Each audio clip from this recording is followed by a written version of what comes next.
Garry Kasparov versus Magnus Carlsen. Seru nggak ya? Hai para penikmat catur, selamat datang di video gua, dan kali ini kita akan menyaksikan partai antara Garry Kasparov versus Magnus Carlsen yang dimainkan tahun 2004, dan partai ini adalah partai catur blitz atau catur kilat. Dan seorang Magnus waktu itu umurnya itu masih 14 tahun, tapi title-nya dia udah menjandang sebagai Grandmaster di usia 14 tahun, dan musuh yang dihadapinya adalah juara dunia selama 15 tahun yang berpengalaman tentunya ya. Oke, mari kita tonton dan saksikan untuk melihat keseruannya. Let's go. Oke, di sini Garry Kasparov memulai dengan C4 English opening, Magnus kuda F6, kuda ke C3 dan G6, menyiapkan gajah fianchetto di G7, dan tentunya dengan memainkan langkah ini Magnus berharap D4 dari Kasparov, kemudian dia bisa bermain King Indian Defense atau Grunfeld ya, antara itulah. Tapi Kasparov memilih langkah G3, menyiapkan fianchetto di G2 sebagai senjata andalannya. Oke, kemudian C5 dimainkan, mencegah pion maju ke D4, gajah ke G2, kuda ke C6. Magnus menambah kontrol di petak D4, lalu Kasparov kuda F3, mengembangkan perwiranya. D6 dimainkan, mengaktifkan gajahnya. D4 menyerang pion C5, Magnus menukar pion, kuda makan pion dan menyerang kuda 2 kali. Lalu Magnus memilih gajah ke D7, menjaga kudanya. Hingga langkah segini masih belum ada sebuah battle yang menarik. So, kita langsung lanjut ya. Rokade pendek dari Kasparov, gajah ke G7 dari Magnus. Nah, di sini strategi dimulai. Kasparov menukar kudanya, kita memakan kembali dengan gajah sambil berharap Kasparov menukar gajah fianchetto-nya, dan tentu tidak bakal terjadi. Kasparov mainkan langkah E4, bukan cuma mencegah pertukaran tapi mengikat petak D5 untuk mengurangi aktivitas hitam, dan tentunya petak D5 ini bakal di tempat atau spot yang strategis yang pas banget untuk kuda di C3 jika dibiarkan ya. Oke, mari kita lanjut lagi. Oke, Magnus rokade pendek, Kasparov mengembangkan gajah ke E3, A6 dimainkan ya. Magnus sudah mempersiapkan strategi, menyiapkan langkah B5 untuk mendapatkan serangan melalui sisi sayap menteri dan mengurangi ikatan di D5.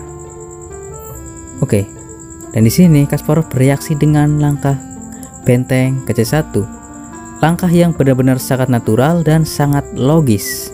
Nah, bagaimanapun kan hitam nantinya bakal main langkah B5 ya, dan jika B5 dimainkan maka C-file bakalan terbuka dan benteng C1 bakal terasa manfaatnya, dan ini bakalan terungkap di langkah berikutnya ya.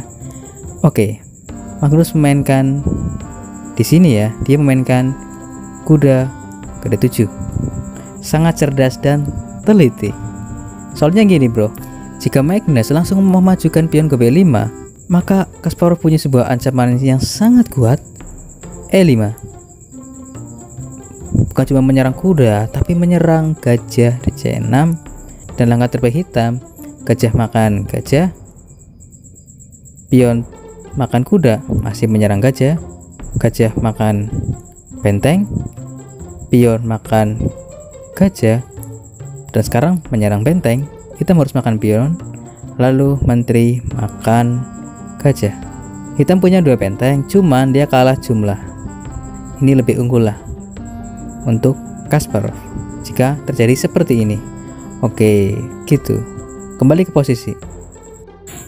Oke, permainan berlanjut, menteri ke E2, sebuah langkah multifungsi, menjaga pion B2, menjaga pion C4, dan dua lagi ya, memberi ruang benteng ke D1 dan mengkoneksikan, menghubungkan 2 bentengnya.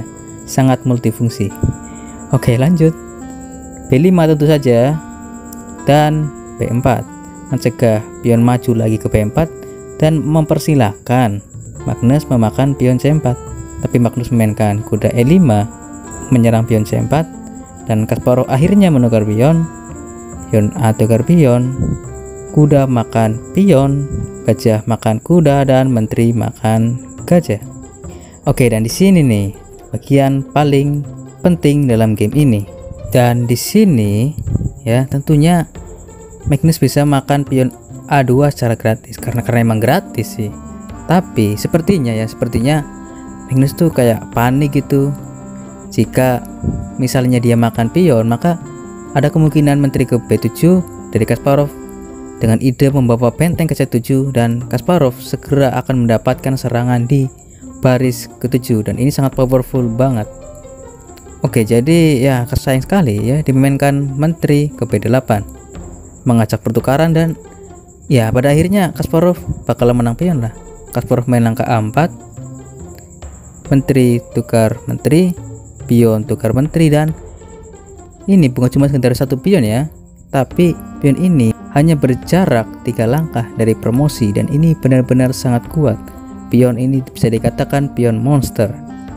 Dan ya ini kuat banget loh. Kita akan lihatlah di langkah berikutnya. Lalu Magnus memainkan benteng ke B8, mencoba menghentikan laju pion. B6 dimainkan dan pion terjaga dengan baik. Dan di sini sayang sekali ya, Magnus melakukan blunder kuda ke G4, menyerang gajah dan berharap dia berhasil menghentikan pion. Dan ya, Kasparov memainkan sebuah langkah taktikal B7. Dan seketika Magnus Carlsen langsung menyerah di sini. Ya, karena benteng makan pion dan E5, sebuah tusukan memenangkan kualitas perwira ya, gajah tuker benteng. Jadi daripada meneruskan permainan, Magnus memilih menyerah. Dan ya, itu tadi teman-teman, pertandingan antara Garry Kasparov melawan Magnus Carlsen ketika ia 14 tahun ya. Magnus di sini bukan berarti dia nggak hebat ya, cuma kan emang pengalaman lah, nggak bohong. Dan sekarang dia juga udah jadi juara dunia kan. Dan ya, oke, seperti biasa ya, sudah selesai, saatnya gue pamit undur diri. Dan like jika kalian suka, subscribe jika ingin terus mengikuti video gue selanjutnya. Salam pecinta catur, Gens Onasumus, kita satu keluarga.